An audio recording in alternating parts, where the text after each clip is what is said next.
Welcome to day 3 of summer camp. Today is Fleece of Oregon and Colorado. And first I want to start off just a couple of housekeeping items. Number one, this is being recorded. It will be available later for later viewing. I got the videos ready from Saturday and Sunday, but didn't have a chance to post them yet. So you guys will be able to see those shortly. Those will be on the clemes.com/summercamp page. So if you want to view those, and if you missed the code words for those days, you can go back and check those out, and we'll talk about the code words in just a little bit. Second note here is be nice to everybody else in the comments. Don't say anything that you wouldn't want somebody to say to you. Don't make us ban you and boot you out of the meeting. We really don't want to have to do that. So I'm going to talk just a second here about the summer camp concept. In June this month, typically we go to 2 fiber festivals. We go to the Estes Park Wool Market in early June, and at the end of June, we go to Black Sheep Gathering. And obviously this year with COVID-19, the coronavirus, that didn't happen since we aren't allowed to have large gatherings. So we wanted to come up with a fun kind of way to interact with everybody and still get to talk to you and see you and do a little bit of teaching and demonstrating and all the kind of fun things that we get to do there. So over the course of this 8 days here, we are going to spend some time doing some demos, which today is a demo style day. And we have 4 days of demos, and then we have 3 days of what we call maker on maker, which is where I get to do, have a conversation. It's kind of like an interview, but a little bit of a conversation with some of our favorite fiber artists. Yesterday, we started with Maggie Casey, and we chose her yesterday because she is from Colorado, and she's been a staple at the Estes Park Wool Market. And yesterday would have been the final day of the Estes Park Wool Market. We actually would have taught classes on Thursday and Friday of last week, and then vented on Saturday and yesterday as well. So we had a good conversation yesterday with Maggie, and like I said, if you missed that, that will be available shortly on the clemes.com/summercamp page. Okay. I do want to go over a couple of specials that we have for the summer camp. We started a few specials back in March or April when this whole coronavirus thing first went down. We realized we weren't going to be traveling. So the first thing we did was any sales under $50 have a flat $5 shipping fee on them. Any sales over $50, so we're talking blending boards, drum carters, big items, spinning wheels, anything like that, is going to have a flat, it's going to be free shipping on anything over 50, flat under 50, and good clean fiber is always free shipping. So if you want just 2 ounces of something, even if you're all the way across the country, we're going to ship it for free, okay? I've got a couple of specials on our drum carters too. And those are just for this week for summer camp. Starting with the Elite Convertible, which is our hand crank, which can later be converted to electric drive. The Convertible is, you get 30 minutes of free either Zoom, like what we're using now, or Facebook FaceTime, so that we can chat. And if you want help setting your carter up, or if you have a particular project that you want to do and you want us to help you walk right through it and let you know everything, we can do that. So you get 30 minutes of free one-on-one conferencing with us with the purchase of an Elite Convertible. You also get 4 ounces of good clean fiber. On the Elite Crankless, you get 1 hour of conferencing, and you get 8 ounces of good clean fiber. And on the Elite Crankless Double Wide, which is fairly new for us, we came out with that one last year, just about this time. I think we debuted it in DFW Fiber Fest, so maybe it's a little bit more than a year. That's in April. So that's our 16-inch wide version. That's about an 8-ounce capacity drum carter, and that one comes with not only the 1 hour of free video conferencing, but that comes with 16 ounces, or a whole pound of good clean fiber, which the size of that carter, that's just 2 bats. So that's our specials that we've got going on this week for summer camp. And those are all available on our website, which is where you registered for this session. So mosey on over there, and hope you guys pick out a carter if you don't have one already. At least take a look at them. Okay. All right. Going to continue on here. the code word for today, and I'll explain the code words, but the code word for today is Albany. Albany is where the Black Sheep Gathering is held in Oregon. That's the city that it's in. So Albany is today's code word. I'll try and spit that out a couple more times if I can remember. The way the code words work is I'm going to say one code word during each video, each one of these sessions. I already did 2 different code words for Saturday and Sunday. So like I said, you have to go back and watch those if you didn't catch them. And what we're doing with those is each day on Sunday, we'll release on Saturday, which is the final day, we'll release a link which will let you then enter your code words for each day. And when you enter those in, each day that you enter in a code word, you'll be entered in a drawing. And if you have 4 or more of the 8 code words, then you'll be entered for the grand prize drawing. And the grand prize drawing is a 1-year subscription to the Good Clean Fiber Club of your choice. Okay. I'm going to pause for just a second. I want to make sure everybody can hear me and take a look at the comments. Okay. Okay. Not much going on in the comments, so I guess you guys can all hear me. Okay, again, that code word is Albany, and for today's prize is 4 ounces of good clean fiber that's going to come from Oregon. Yesterday we did 4 ounces of good clean fiber that came from a Colorado producer, so I feel like it was kind of appropriate we do one of each of those, and especially today since we're talking about Oregon and Colorado fleece, we'll do an Oregon fleece. Okay, so I should note one last thing here.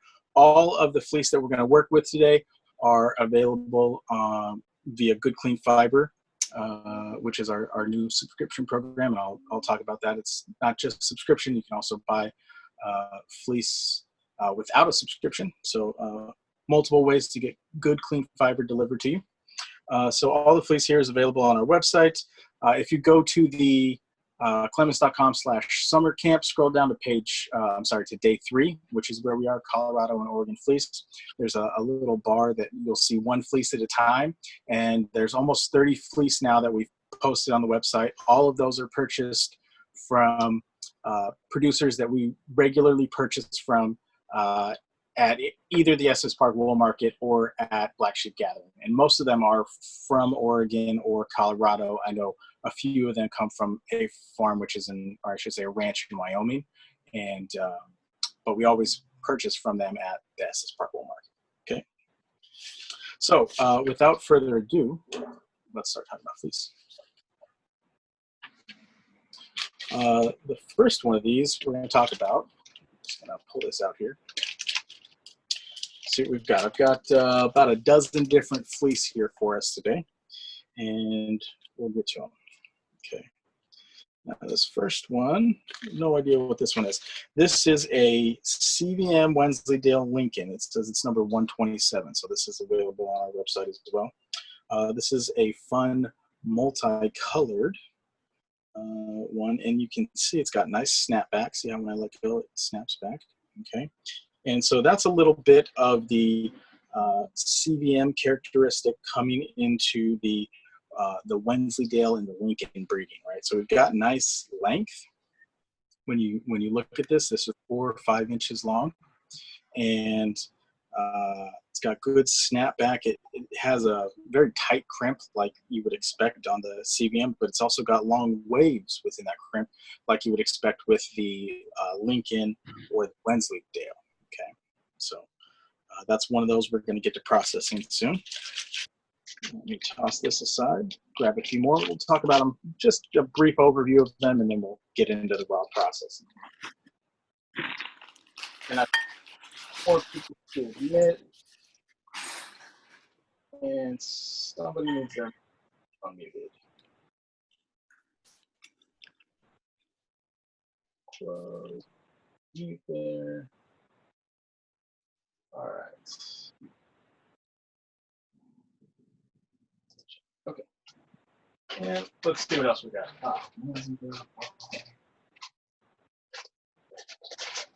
Okay.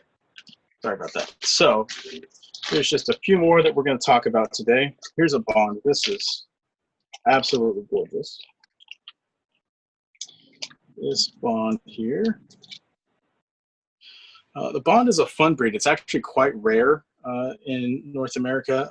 It's popular in Australia. It is basically the inverse cross of a Cordale. So Cordale was and it's going to slip my mind now. It was a merino, and it's going to slip my mind now. But so the Cordale is a crossbreed of two different sheep, merino and just slipping my mind. But the Bond is the inverse, in that the Cordale breed had one breed as the male and the other as the female, and then they swapped those two. So rather than, say, for instance, one had the merino being the male, on the other side of the Bond, the merino was the female. Okay, so it's the same breed, but just or same, I should say, same parentage or same crossbreeding, but just the inverse. Okay, so this is a really nice one. We like the Bond that we get. This is a Colorado fleece. We really like the sheen and the length that we get out of these. They are jacketed and really free of vegetable matter. I mean, really nice, easy to process. This is one of those where when I get to processing it and we toss it on the lock pop, we're going to toss the tips open, and then we'll go back through and we'll pop the cut end open, and you're going to ask me, why don't we just spin that from the lock? And the answer is you could 100% do that. So I saw a question pop up there. Oh, there we go. Thank you. Thank you, Marina. Thank you, Rachel. Merino Lincoln Cross. Okay, so that's what this is. Thank you, Rachel. Okay, let's take a look at a few of the other fibers that we have here to go through. Okay, this is a Oregon one. And this is a Romney Jacob. Now, it's not something that you think of right off the top of your head like, okay, I really want to do that. But it's a fun cross. It turns out a lot better than you would think. So you can see this has some of those, and I'll hold it against my shirt. You can kind of see, right? If I hold it up a little bit better, you can see it's got some of those curls, right? Kind of those little tight Jacob curls, but it's got a little bit more length than you would expect out of a typical Jacob. So it's all kinds of fun that way. And if I just pull out a bigger wad of it here, you can get a sense for the color. You can see that this isn't like you would expect on a Romney where you would have a solid color throughout. This is very much, a variegated color like you would expect on a Jacob. Okay, so Jacob Romney here. And we'll get to that. That's a nice one to do woolen. I really like because of the length. It's good for woolen. It's nice and short that way. So, how is the hand on the Bond fleece? Oh, of course you asked that, Sam. The hand on the Bond fleece, I think exceptional is probably how I would say it. We like the Bond more than a Cordale, just particularly from this breeder, because it has a nicer hand than your average Cordale. So yeah, the hand is, again, I would say exceptional. Okay, and next up here, I'm gonna take a look at Gotland. Okay, so pop this one open here. And a lot of this Gotland that we have, Gotland is a long wool, but depending upon the breeder, sometimes you won't get a full year's clip out of it. It just depends when their lambing season is. It depends on, especially in Oregon, when their wet season is. So a lot of this Gotland that we have is 3.5 to 5 inches long. So it's a little shorter than you would typically expect from Gotland, but that does tend to make it a little more, well, I don't want to say it's a little more usable, but it makes it a little bit more versatile in that you could go either woolen or semi-worsted or worsted with it. So you have a little bit more versatility with it. You can see this has those nice big long kind of wavy locks again. So this is a fun one. We have a couple of these kind of gray or charcoal colored Gotlands on here. We also have a couple of maybe it's even a few of the creamy white ones, and those are fun as well. And then we actually have something we had never seen before, so we had to buy it. There were a couple of Gotland Teeswater lamb fleece. They call them a Got Water. So we've got a couple of those. Those are on the site now too. Those are fun. And like any lamb fleece, you kind of have to be careful with the tips on those. But other than that, I mean, they're really nice. The color's great. We like those as well. So I'm definitely going to process a little bit of the Gotland here so you guys can see. I think we've got 7 or 8 of them up on the site. So there's a lot of them. Okay, next up, I've got some Wensleydale. And if you like long, luscious locks and you cannot lie, this is for you. So I'm going to pull this out here so we can take a look. And there's a little bit of vegetable matter. Of course, the one that I pull out has the vegetable matter in it. Right? That's how it goes. But how about that?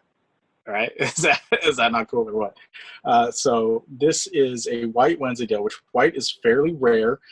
This one, if you want to take a look at it on the site, it's number 85.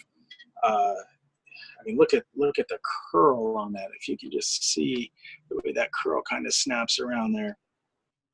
I mean, this is a good 8-9 inches long, and all of the locks are this way. It's fairly clean. I know these are jacketed animals.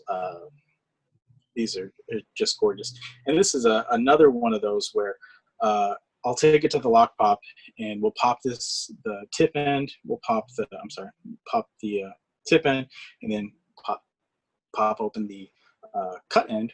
And by the time you're done with that, you're going to say, why wouldn't I just spin that? And you can. And that's the beauty of working with both nice fleece and good equipment. And that's what we're going to show you here today is when you have nice fleece, like what we've got here, that's clean, very clear, distinct lock structure.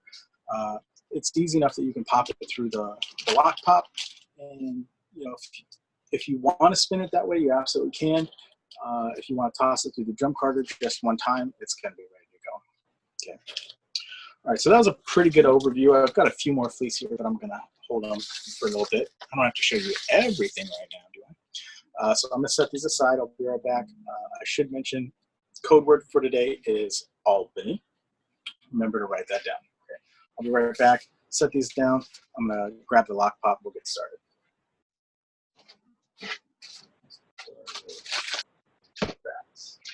Okay, and I'm going to switch my views here. Okay, there's one question here before I switch the view. Rory said, what does hand mean? So hand is when you're fondling the wool, when you're copping a feel. What does it feel like? Is it itchy? Is it scratchy? Is it, typically we use the term soft hand. We say, does it have a soft hand? Meaning, is it something you would want to wear next to your skin? If it's not, you would say, well, it's harsh, you know, and so, okay, maybe this is something that's not going to be next to skin. It's going to be an outerwear. But hand is the way that it feels. So if you dip your hand into it and it feels like a nice, soft cloud, fluffy, you want to just wear it as an undergarment, perfect, okay, soft hand. A lot of the time, something that has a softer hand is going to be lower micron count, but it may not be as durable, right? If it's a very low micron count and you're into the the 15s, 18s, 19s, low 20s, it might not be as durable as something that's into the higher 20s that you might wear for socks or some sort of outer garment. So hand is just kind of an indication of whether or not you would want to wear it next to your body. Okay. And also any question. Okay. Okay, you're welcome. All right, let me grab the lock pop.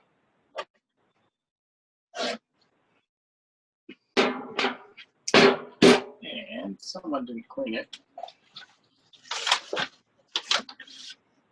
Someone didn't clean the lock pop, and that person is me. So I'm just going to clean it out here. All right, and I'm going to switch to the overhead view now so you all can see what I'm working on better. And spotlight. Okay, all right, you guys can see that? Perfect. What did I use to clean? Oh, sorry, I should have shown that on the overhead view.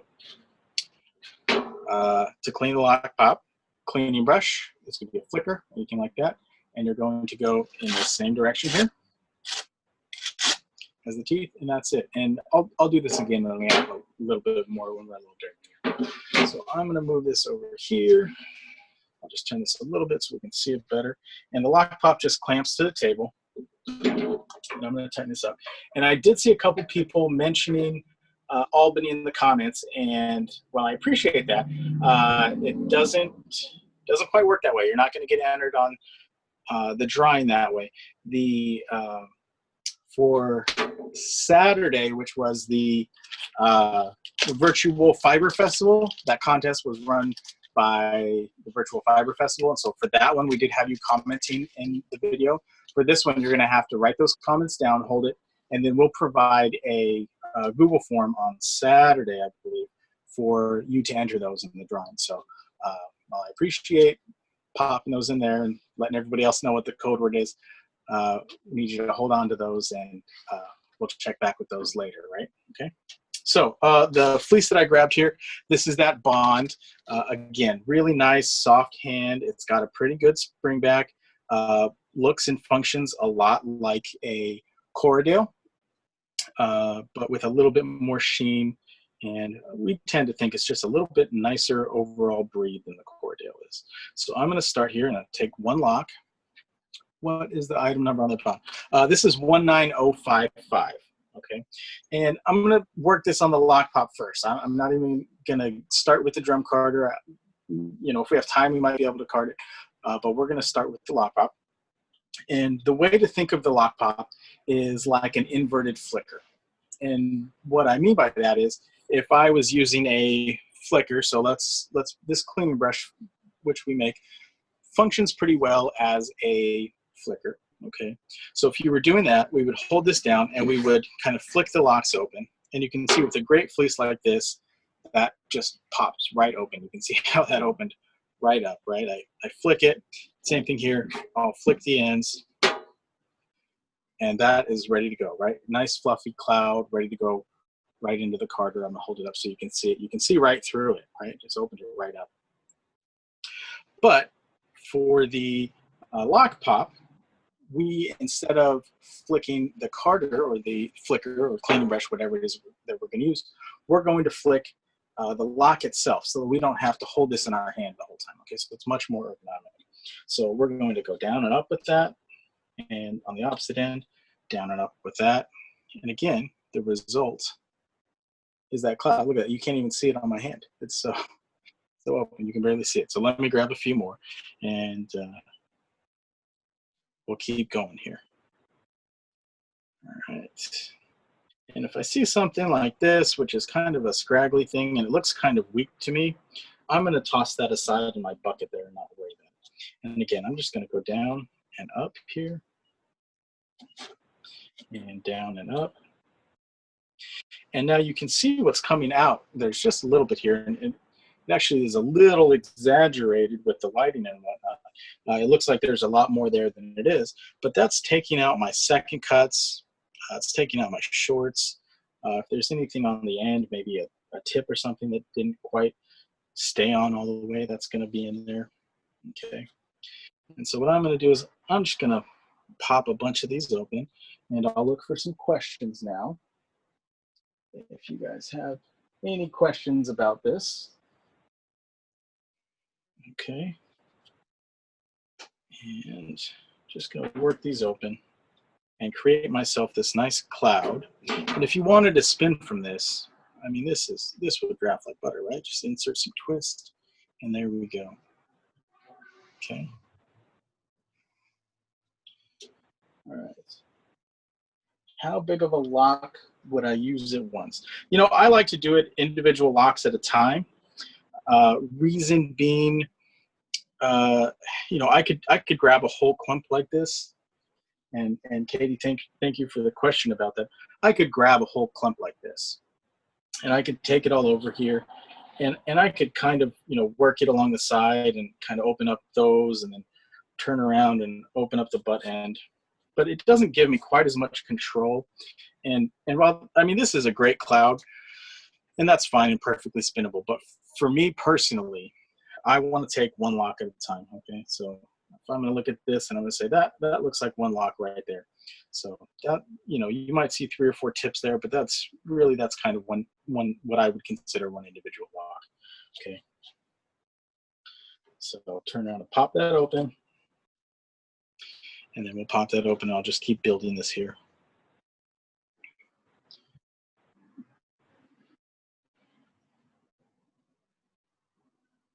Okay, question came in here. I've been using my lock pop without the clamp, but is there a reason to clamp it or to have it on the edge of the table? No, and I just realized who that came from is Ryoko. So welcome from Japan. You don't necessarily have to have it at the edge of the table. I find it easy to use at the edge of the table because what I usually do when I pop it is like I kind of bring my hand down and then up, right? Like I want to kind of get the flicking action. I'm not pulling directly through and across.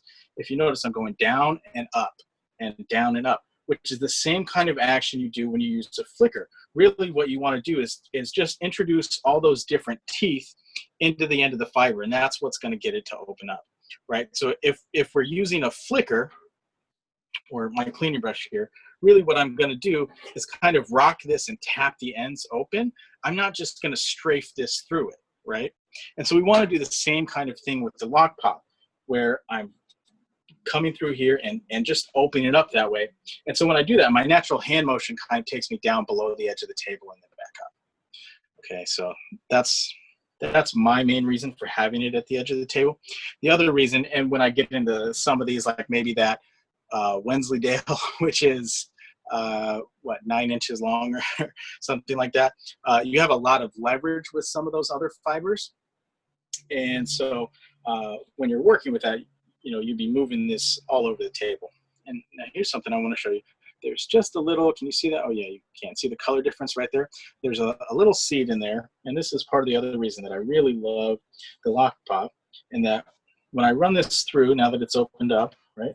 You saw how I kind of pulled it through and I left that little bit right in there.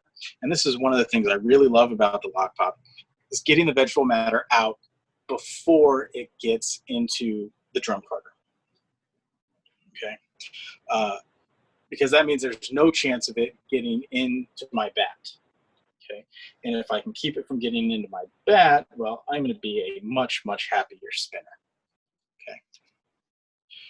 All right. And you can see I've got a little bit of fiber loaded up here. So somebody asked earlier about how do you clean it. So here's my cleaning brush.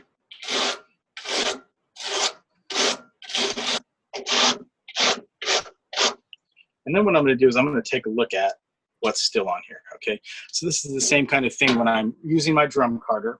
I take a look at what's on my liquor in, because I want to know, you know, did I do something wrong? What's on that liquor in? You know, so I always take a look. What I expect on the liquor in on my drum carder is shorts, sudden cuts, and oils, vegetable matter.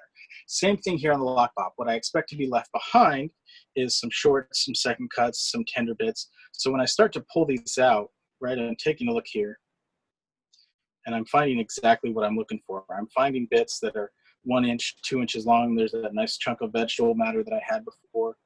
When I'm looking at this, I'm saying, yeah, that's exactly what I want to see. Okay, so that's what we're looking for. So back to this bond fleece. I'm going to flick just a few more of these.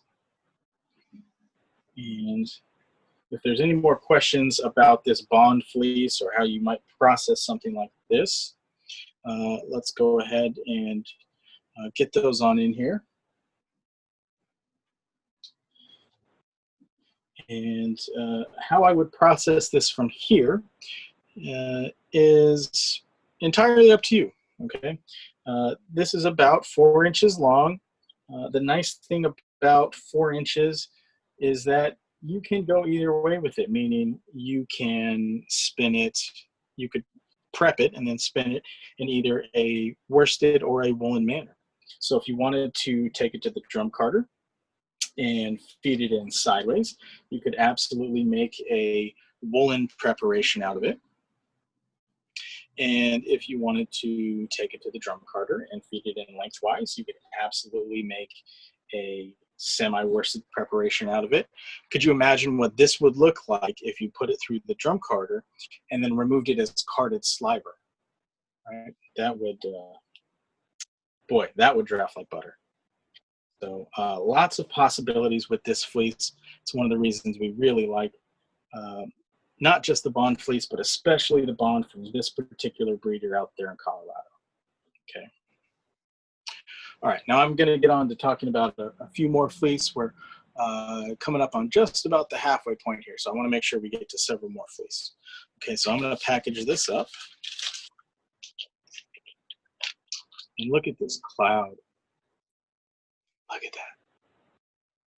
That's nice. Okay. So let me step aside. I'll grab another fleece.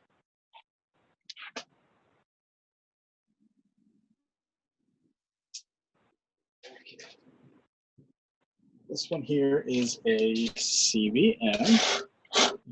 Clean this up. And then I'm going to grab my drum carder. And this one we're actually going to feed directly into the drum carder. So let me square this up a little bit. There we go. Okay. And I'll grab the drum carder. All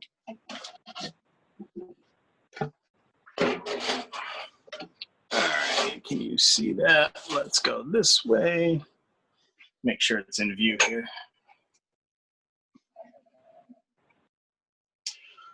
Okay, I see lots of questions come in, so let me get to those before I get started here. First question, do we carry this Bond fleece regularly?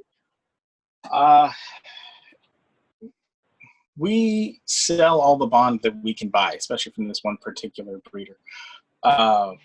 It is difficult to get a hold of. There's only a handful of people in the US that have it, and the quality is not all the same. So I will say at the moment, there's only one Bond fleece up on the site. We do plan on taking a trip at the end of this month to Colorado to purchase more fleece. That's kind of the goal of what we're doing here is we're hoping to be able to sell through as much of the fleece that we have from these Colorado and Oregon producers so that we can turn around and purchase more from them and try to make it so that it's not so much of a lost year from them. So I can tell you the more fleece that you all buy, the more that we'll be able to turn around and buy. And, Bond is definitely one of the breeds that we're going to be looking for while we're back there. We've already been in contact with that producer and said, hey, we definitely want some more of your Bond. So she said she's got some for us. So we should have some more later in the year. I can't tell you when that's going to be. I know that we more or less have our washing and preparing schedule for Good Clean Fiber set up for the next couple of months.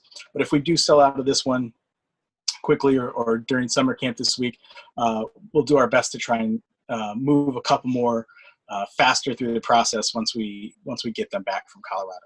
Okay.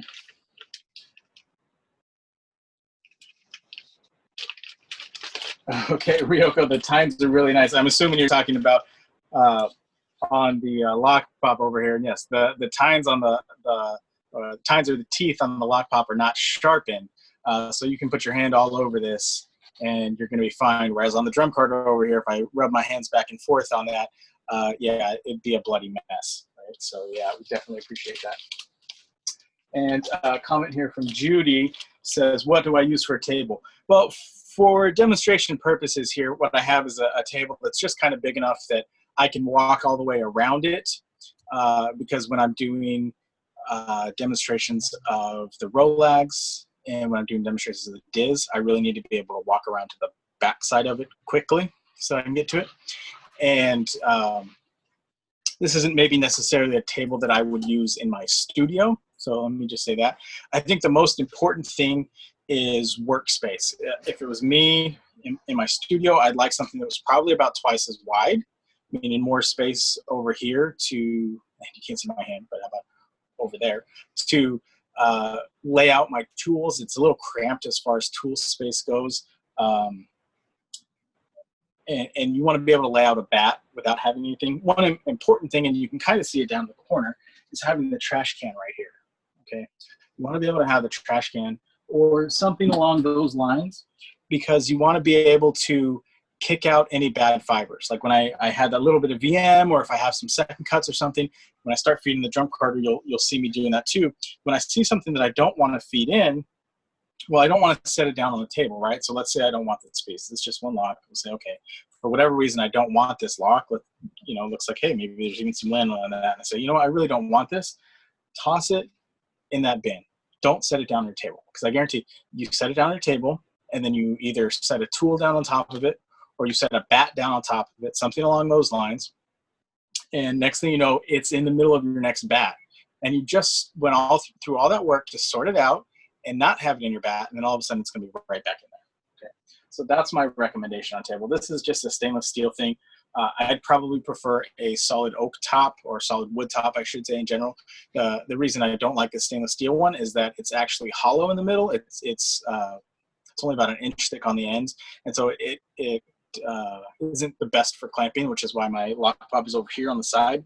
I would prefer my lock pop to actually be here, so that I could work right here and then go in, but that's just the way it is. This size works good for what we're doing here. I think the most important thing out of everything is having it at the right height. You really need the table to be at a height that's comfortable for you to work at. You don't want to be bending over and stooping to feed the carder.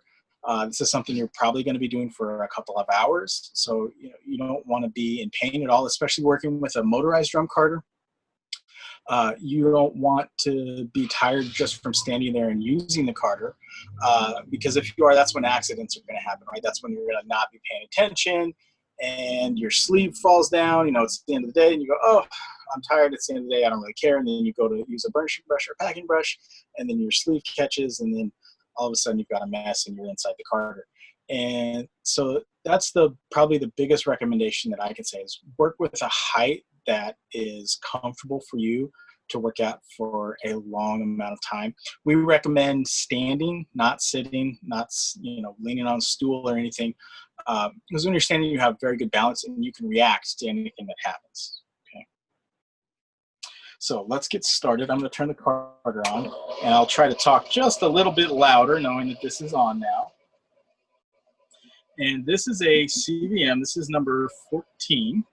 And this one I'm going to feed in sideways. This is a little bit shorter, a little bit softer.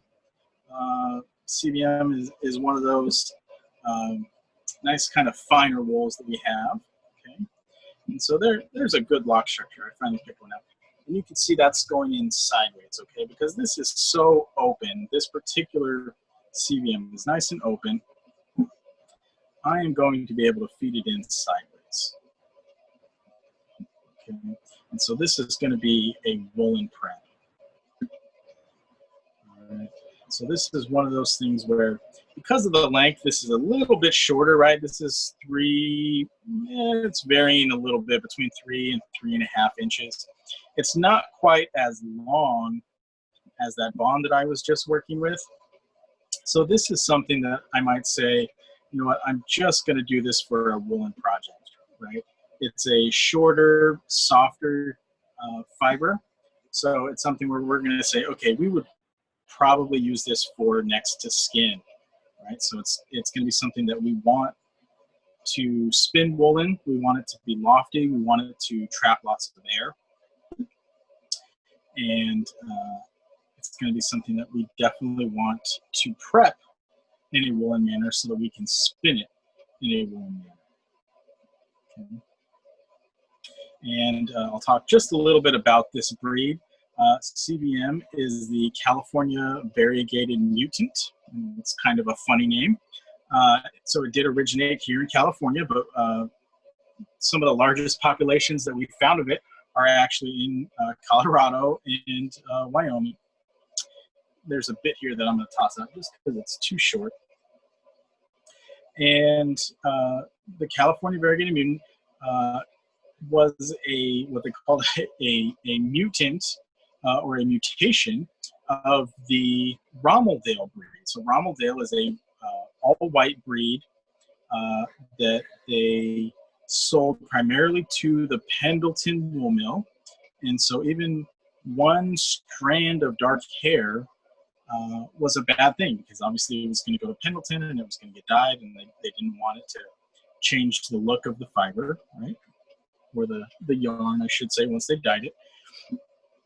And so this guy started taking home, instead of eating, for lack of better terms, started taking home the sheep that came up with this particular mutation that was a badger face. If you think about the way a badger looks with kind of the dark around the eyes and that. So they found a sheep that had what they called a badger face, and he took a few home, and then they started breeding those, and that became this breed, which we now know as California variegated mutant. And it's definitely on the finer side, typically shorter, like this is 3-4 inches really. Comes in a variety of colors, browns, obviously like a charcoal kind of blackish color like I have here.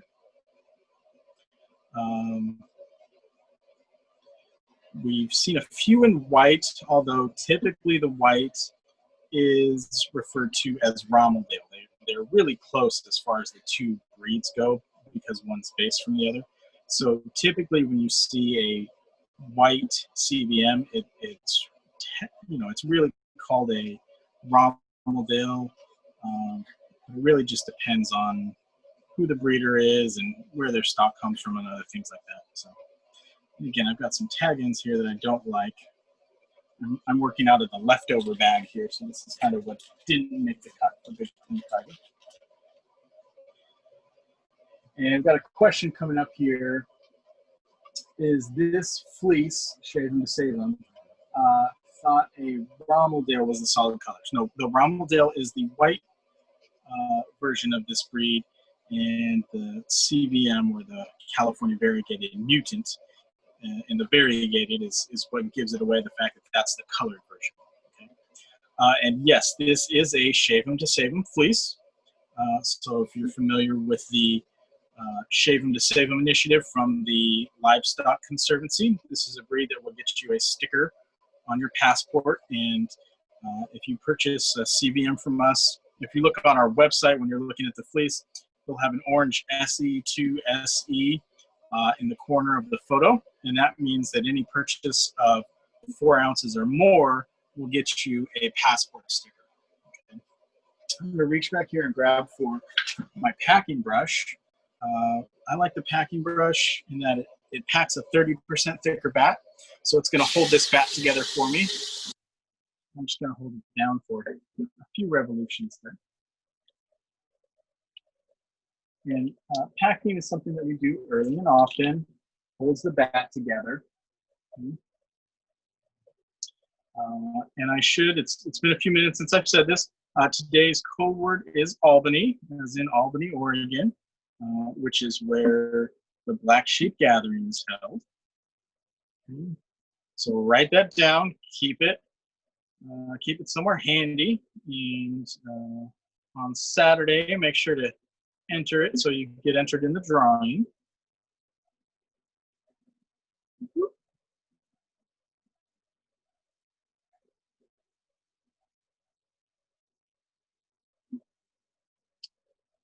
All right, now this is going to be a fairly small bat, but I'm going to call it pretty good right here so that we can take a look at a few more breeds. Okay. That looks good there. I'm going to pack it one last time. And those of you who are in class will be proud of me. I'm taking my key out and setting it right there, right? Safety first, always. I'm going to grab my bat lifter and my bat lifter refill here. And I've got my doffer. And so we're going to come along here and lift this up. And this is going to be a very easy to lift bat because we put the fiber in sideways, right? So there's not a whole lot of fleece going back and forth across the doffing seam. Okay. And this is my bat lifter. Okay, we're going to unwind this. And the bat lifter consists of 2 wooden pieces.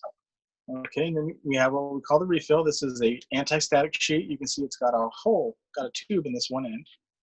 So we take one of these pieces of wood and put it in there. We put this on the back side of the drum carder. We clamp these tips together. We can put these bands on. The bands are a little bit like training wheels, but they're really good when you're first getting started. Then we're going to roll over the top and away from us.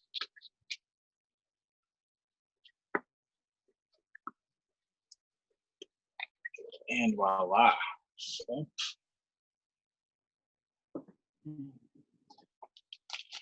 Then I'm going to unroll this. And let's see how nice that looks after just one pass. All right. Not too shabby. There's a little bit more VM in there than I would like, but that's one of those things where if I had thought about it, I could have run it through the lock pot first and could have got most, if not all, of that vegetable matter out of there. So that's something to think about. Okay, set these aside, and we should probably clean the drum carder. What do you think? I wasn't really paying attention here. You can see I left quite a bit behind. And that's nobody's fault but my own. The bat lifter does an excellent job of removing all of the fiber, but it gives me an excellent point to teach here. So this is our cleaning brush, like I showed earlier. With the cleaning brush, you're always going to use this with the handle going towards the rear of the carder. And we're going to start with the liquor in. The reason that we start with the liquor in is that we clean this one off. You're going to see some of the fibers going to transfer on over to the Swift, which is the large drum here. And if we did it the other way around, well, then if we clean the Swift first, this would be clean. Then we turn around and clean this one. There'd be a whole bunch of fiber then that would turn around and get our Swift all dirty again. So we're going to start with short strokes here. And a lot of this is from the bat that I was working on, maybe even on Saturday. I didn't clean before I started.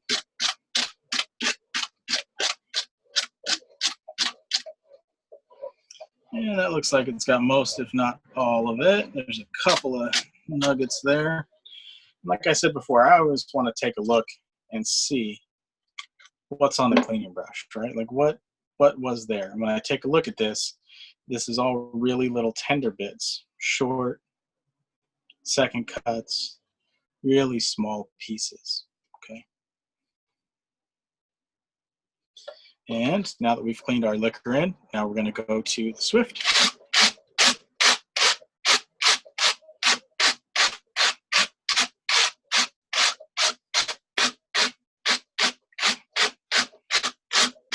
Okay, and if there were any other questions before I move on to the next one, if there are any other questions about Rommeldale CVM, feel free to pop them on in there. And again, I'll take a look at this. Oh. Here we go. Yeah, all short stuff. I'm going to use that to clean up some of the gunk that I've got here. Okay. All right, let's take a look at our next fleece. Let's go with, how about one of these white Gotlands, okay? This is a Gotland 18148. Like I said, we've got a handful of Gotlands on there. At the moment, they are mostly from Oregon, and we've got them in white, got a few in like a charcoal or a silver, so lots of variety there. I see a question just popped in from Deanna. What are the length limitations for feeding locks inside of this? Excellent question. We really don't like to see you get more than about 4 inches on that. When you get that wide and you think about what's going on, if you've got a lock that's this long, when it enters into the carder and it's going in sideways, you've got an awful lot of teeth that are going to be in contact with it. And that's just an awful lot of friction between all those teeth and the fiber. It puts a lot of stress not only on the fiber but on the carder too. So it's a really good way to mess up your carder if you put in something that's really wide, especially if it's something that's that's long. Like these Gotlands that are on the short side they would be fine. If I had a full clip Gotland that was like say 6, 8 inches long here, that would just be too wide to actually process. Okay, so we wouldn't want to mess around with something like that.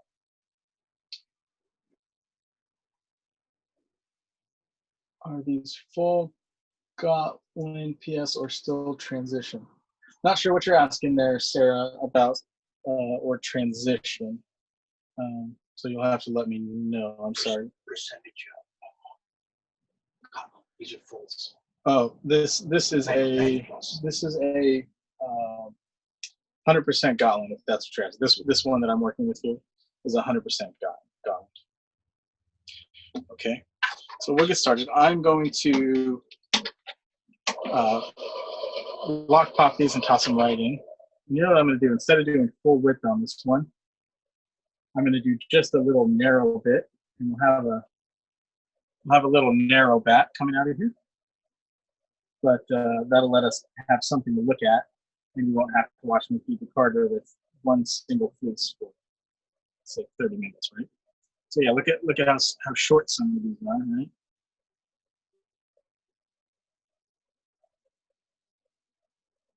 Judith wants to know what the advantages of feeding sideways are. Well, Judith, feeding sideways would be a woolen preparation. What I'm doing now with this one, feeding it in lengthwise, this is a semi-worsted preparation. So it depends on what kind of yarn you want to spin, what kind of preparation you're going to make. And if you want a woolen preparation, there are two ways that you can achieve that with the drum carder. One is if you feed it in lengthwise and then remove the fiber around a dowel so that you create rolags, that would be a woolen preparation. And the other is to feed the fiber into the carder sideways. And by feeding it in sideways, we're going to really jumble up all those fibers. And when they're all jumbled up like that, that's going to give us a nice woolen preparation that when we spin it will be very lofty and trap lots of air in there. It'll be a good insulator, which is what you want out of a woolen kind of preparation.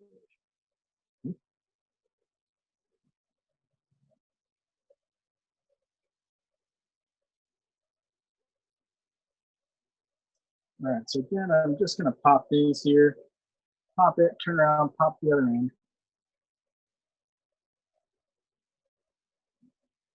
And feed them on into the carder.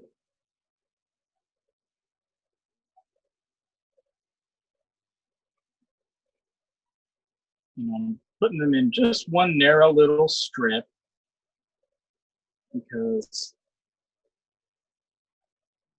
I don't think you all want to watch me card just one single kind of fleece for the duration of this. I don't know. Some of you might. I don't know. But me personally, I'd probably even get bored of talking while doing just one fleece at a time. So I'm going to do a little mini narrow bat here. Again, I'm flicking it with my lock pop. And this fiber is in that 3 to 3.5 inch long range.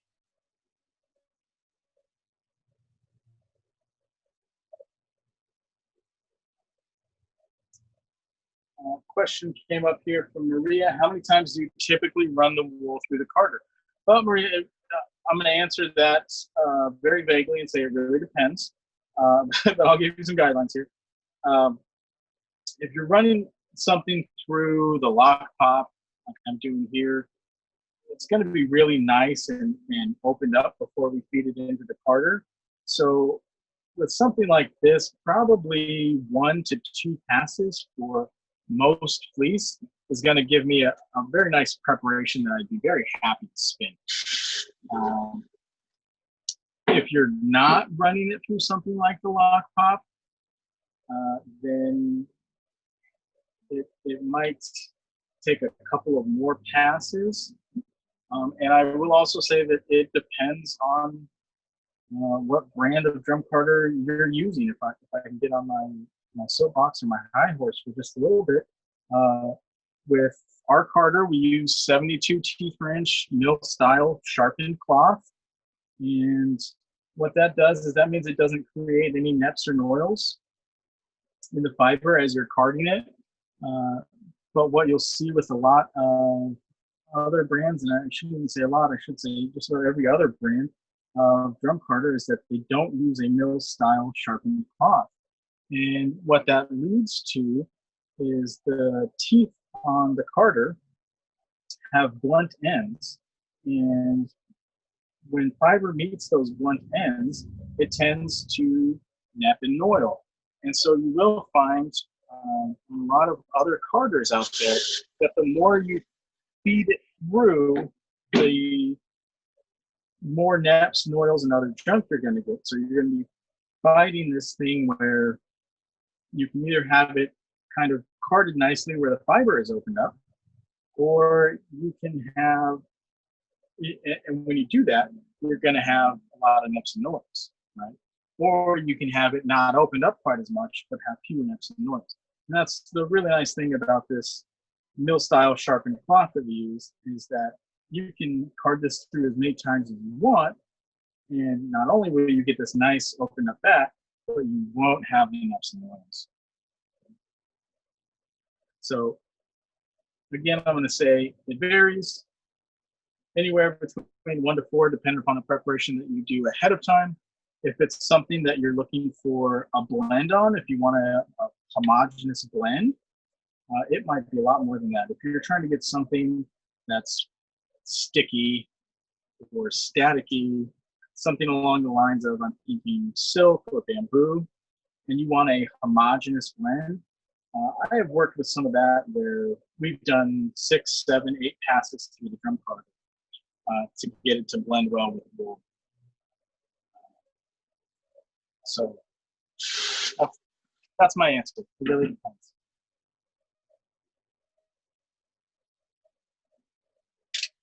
Okay, Deanna says, the one time I spun Gotland, it had incredible luster, but was very wiry in the feel. Is there any way to mitigate that?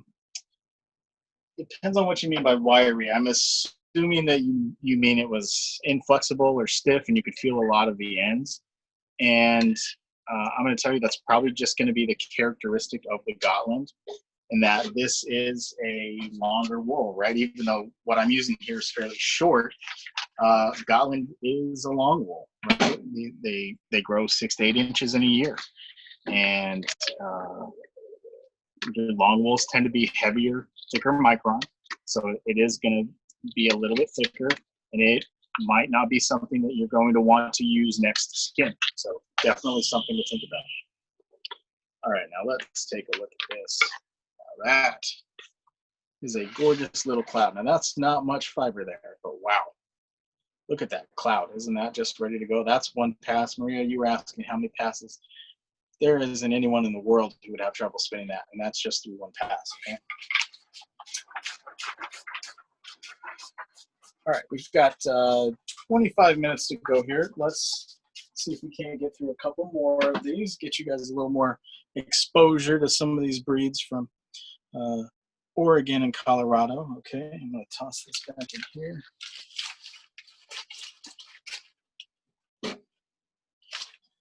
There we go. And of course, I'm going to clean this off here. Felt like there was a little bit more short and second cuts in there than usual. But again, like I said, I'm kind of working with the bag of the dregs there. Those are not off the shelf good clean fiber bags. So lots of seconds and whatnot in there. Okay, let's take a look at what else we've got.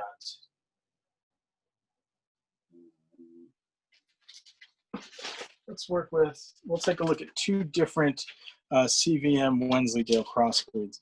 I had a conversation yesterday with Maggie Casey here on what was day 2 of the summer camp, and she is a woolen spinner, and she really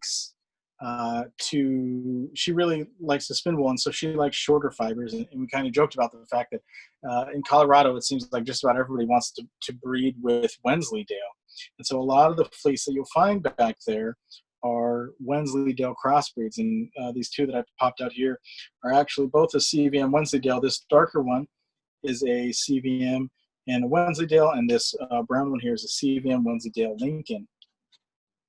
And I'll give you kind of an idea of how this looks and how easy it is to open it up. I mean, this is just nice and lofty. Look at that cloud, right? Like you can see right through that. That is what it looks like. And it's hard to tell, but there's lots of luster. That's the one thing that the CVM does for us here, is the CVM introduces a lot of luster.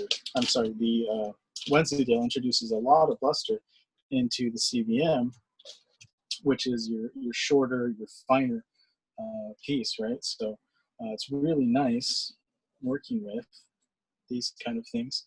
And I'll set these two next to each other.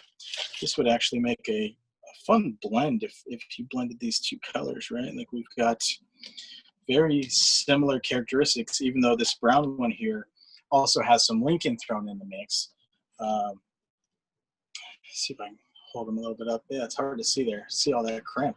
But these are just really, really gorgeous as far as the hand. Really soft. I mean, it feels like you're just feeling a cloud. It feels like there's nothing there. And then same thing over here. Really soft, nice cloud feel to it.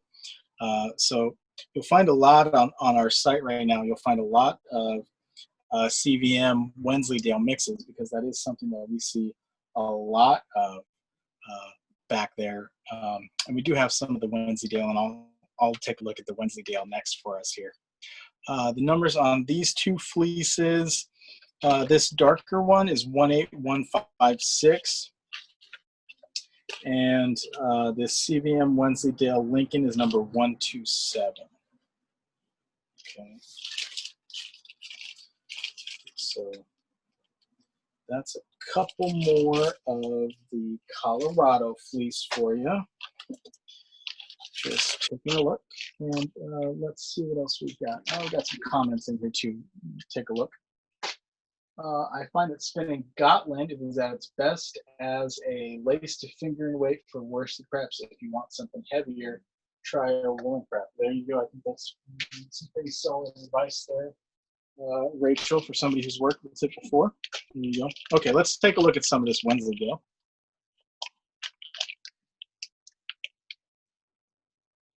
Oh yeah, and again, look at the length on this. And I will tell you, as I'm pulling this out, you can see, maybe you can't, there's little bits of vegetable matter coming out, and I can just tell you, as long as these locks are, it's difficult to try and keep any sense of fiber out of them. It's probably not something that can be coated just with as long as it is. So just one thing to think about: the longer you go with the fleeces, the more likely you are to have vegetable matter in there. But let's take a look at what we can do with it on the lock pop. And you can see I'm just going to kind of flick this end open. Okay. And I'll do the same thing here. I'm just flicking that end open. And I'm going to take that little bit of vegetable matter out while I can. Yeah, that end's nice and open there. And I'll feed this in. And again, I'm going to do just a few locks here. And I'll work on just a little bit of the Carter. And some of these I'm not going to open up. Maybe I don't have to open up both tips. But I can see, like, if you can see here, there's just a little bit of, well, it's hard to see. There's a little bit of a second cut down on that end. And it came right off under there. And so I want to leave that behind and not get it in the drum Carter itself at all. Okay.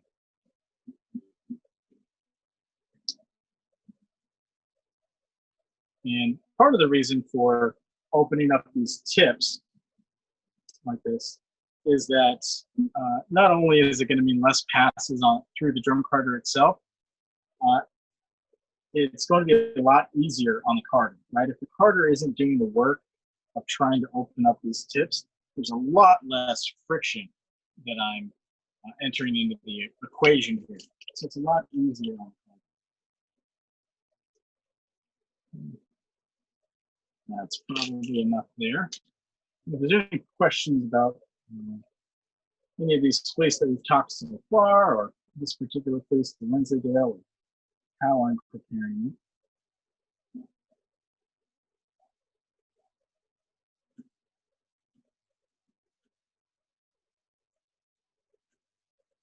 And just getting that so that it's opened up. And this, once it's like that, it's open enough that we could feed that right through the drum carder, or if you wanted to spin it right away just like that, go for it if you want to spin directly from the lock. Definitely doable.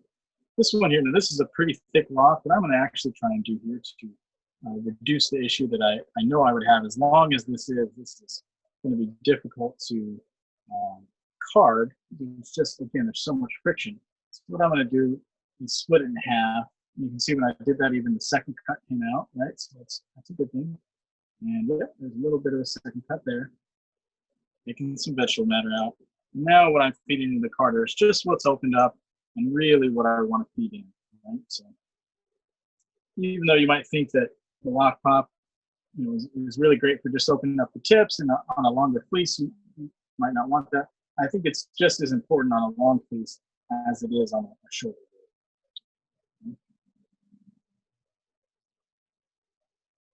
And again, I think this is one that I will split open, just in that it's going to make it much easier to process. How long of a lock would I be willing to card? We have done as long as 12 inches. It's a great question, Sam. We have done as long as 12 inches on these carders. You have to be a little bit cautious when you get out to that length, especially with our Elite series here. There is no doffing seam on this. So I should say on the liquor in, there's no doffing seam. So if you're feeding something that's particularly long in and it gets wrapped around the liquor in, you're going to have to go in and cut it off. But the problem without having the doffing seam is that you kind of don't have that landing spot for the scissors. So you have to go in and literally get in between each and every single tooth. And that doesn't sound like a good way to spend a day. So my thinking is that on a long fleece, rather than saying, oh, I'm going to make a 4-ounce bet here, you want to stay really small, right? Like if you make, when you're working with a particularly long fleece and you're taking that challenge on, make it easier on yourself, give yourself a chance to succeed, and just do a 1 or a 2-ounce bat instead of wearing something else you might feel much bigger. So that's my advice there. Yeah, I think 12 inches is probably comfortable. Honestly, you can try as long as you want. It's difficult to get fleece that are much longer than that.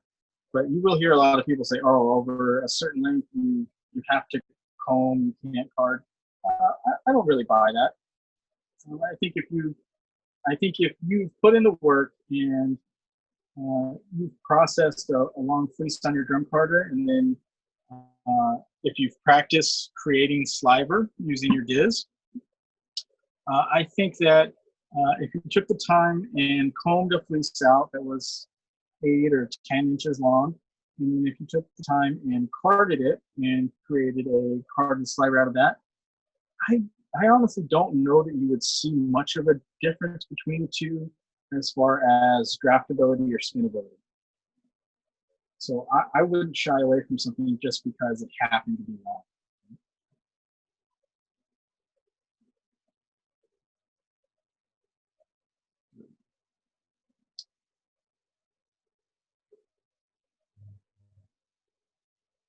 Okay, Deanna says, still thinking about those CBM Wednesday demo crosses. I'm wondering if those are a good spin from the lock choice. Absolutely. Yeah, absolutely, Deanna.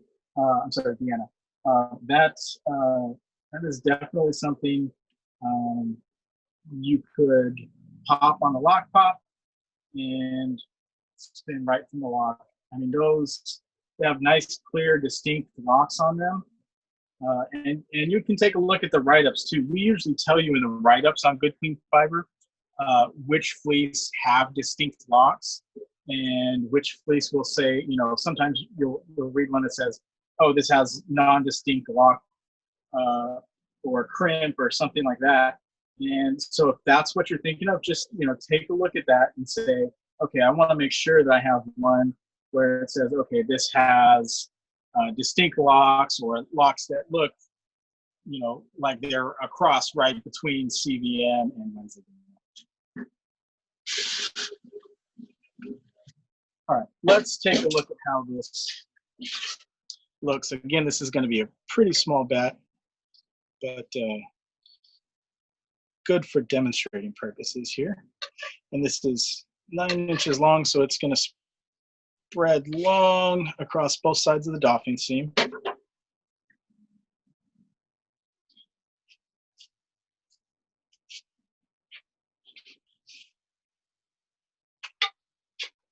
Rory, sorry you have to leave a few minutes early, but this will be available as a recording later. Thank you for joining us, and hope we see you the rest of the week.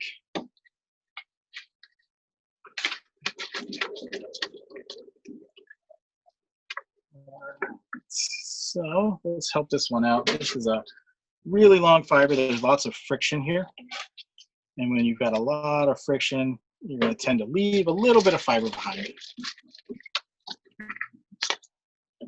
So let's take a look here at what a 9-inch long fiber looks like.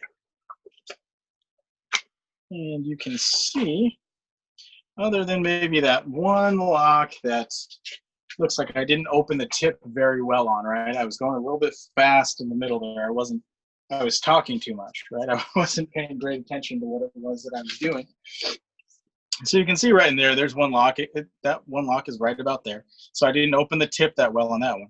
But I mean, this is a gorgeous bat. And actually with the thinness of this bat, it's excellent in that you can actually see the wave of the Wensleydale, right? Like there's no CVM style springback or a Merino style or Corriedale style French fry, you know, right? This is very long curly waves, so you can just see this come in here, and it's absolutely gorgeous as far as the color goes. And there's that one lock there. Maybe there's another one here.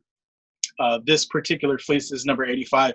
It was very curly, and so rather than just being straight waves, some of it curled around. And so this is one of those that you definitely want to run through a second pass, even after running through the lock pop, just to get these to open up. Because you can actually see on this one in particular, if I pull this one out, right, this is one of the first ones. This one actually already has some twist in it, right? And so it's quite curly already. So another pass or two through the carder will kind of open this up and get it to lay out flat. Kind of a unique characteristic of Wensleydale there, that it tends to want to do that. Okay, so we've got just a few minutes left here. Let me take a look at your comments. How would that diz off? Oh, Sam, you know, I think that would be a really fun one to diz off. I think that it would be something that would be fun to do as far as dizzing that one off. Because of the length, I think it might be a little bit tricky. You might have a bit of a challenge or a bit of a learning curve to it. I would say because of the length, you might want to think about, like, let's say for instance, you do a 1 ounce size of that. Something to think about is you might want to start with, rather than using the diz that's the 1 ounce diz, maybe try starting with the 1 1/4 ounce diz. In that you have so much length there and you're creating so much friction, it might be a little bit easier to try and pull through a hole that's designed for a little bit more fiber. I have done some, I did some 10-inch long alpaca. There was some that had missed a clip. So I did diz some that was 10 inches long, and I didn't have any trouble with it, but I will say what I've heard from people is that I tend to make things look easy as far as when I'm dizzing. So to say that I didn't have any trouble with it, not to say that you're not an excellent fiber artist on your own, but I want to set you up for success. So I will say that is something to think about if you have a little bit of an issue there. You do need to think about the fact that even if you just have 2 pieces of fiber, that are 9 inches long sliding past each other. That's 18 inches of friction there that you have to overcome. So it might be easier if you're not also fighting the Diz. Right? So that's just my one little piece on that. I'm going to take a look here and see if we have any other notes. Other than that, we'll get to start wrapping this up, and hope you'll join us tomorrow. Okay, so, oh, you're absolutely welcome as far as that goes, Sam. You regularly use up one size from the recommended. Okay, so there you go. That's good advice. Anybody with hand issues, shoulder, wrist, fatigue issues, anything like that, if you're going to Diz off, use one size up the recommended, and that's a good place to start. So let me take a look here. Oh, the code word is Albany. Don't forget that. Write that down, store that, and come back to clemes.com/summercamp on Saturday and get those entered in. We'll get all those code words entered in, hopefully get you in the drawing for the prize. Let's see what else I've got here. You can join our newsletter if you want to find out about more events like this. You can go to clemes.com at the bottom of any page. You can sign up in the footer there. Yeah, and we sent one out last Friday letting everybody know about the summer camp, and there should be more. Deanna asked, where are the recorded sessions? They are not up yet, Deanna. I edited and processed them last night, and I'll get them loaded up. I'll try and get this one up as well. And you'll find those on the summer camp page, right back where it said to register for this session. It'll say view this session, and that'll be a link to the YouTube of it. And that's how I'll get them up there. Let's see, a couple of other things besides the newsletter. You can join us on Instagram and Facebook. We are at Clemes and Clemes, CLEMESAND, That's on both Facebook and Instagram. And our schedule for the rest of the week, tomorrow at 1 p.m., we'll be talking about getting the most out of your drum carder. So I'm going to go through all the tools that we have. There are 6 different tools that we include with the Elite Series drum carders, as well as a couple of extras, the Diz pack, like Sandy and I were just discussing there. There's a Diz pack that we use that has multiple sizes of Dizes. We'll use some more of the Lock Pop right here, which is a great tool. I think it's really a game changer as far as fiber prep goes and efficiency. We'll maybe do some Rolags and a couple of other things. So really making sure that you're making full use of your drum carder and all the tools and getting everything out of it. Wednesday at 11 a.m., and these times are all Pacific. Wednesday at 11 a.m., we're going to talk to JC Boggs Faulkner. You know her from the editor as the editor of Ply Magazine. And let's see. Next day is Thursday. We're going to talk about working with Shave 'em to Save 'em fleece. So kind of like we did today, we're going to go through processing some of the breeds from the Shave 'em to Save 'em initiative. I'll talk a little bit about that, the passport, the incentives, things like that. On Friday, back at 11 a.m., we're going to have Judith McKenzie on. I can tell you that session is almost filled up as far as registration goes. I think there's only a handful of slots left. Otherwise, you can catch us on Facebook Live or catch the recording. And I'll keep my fingers crossed that before the end of the week, I can actually get the Facebook Live to work. And then on Saturday is our last day at 1 p.m. We're going to talk about broken tender and dirty fleece. Again, we're going to talk about the Lock Pop here. And we'll talk about how to process that fleece that maybe you shouldn't have bought, but it came home with you anyways, or that free fleece that you bought. We always say the free fleece is the most expensive fleece that there is. So yeah, that's our schedule for the rest of the week. You can find us at clemes.com/summercamp. One more time, the code word for today is Albany, ALBANY, like the city in Oregon where Black Sheep Gathering is held. And let me just check for comments. Okay, that looks like that's it. I think I've got everybody's questions answered. Thank you for joining us. Hope that you join us again tomorrow. And we'll see you the rest of the week as well, summer camp. Thanks, guys.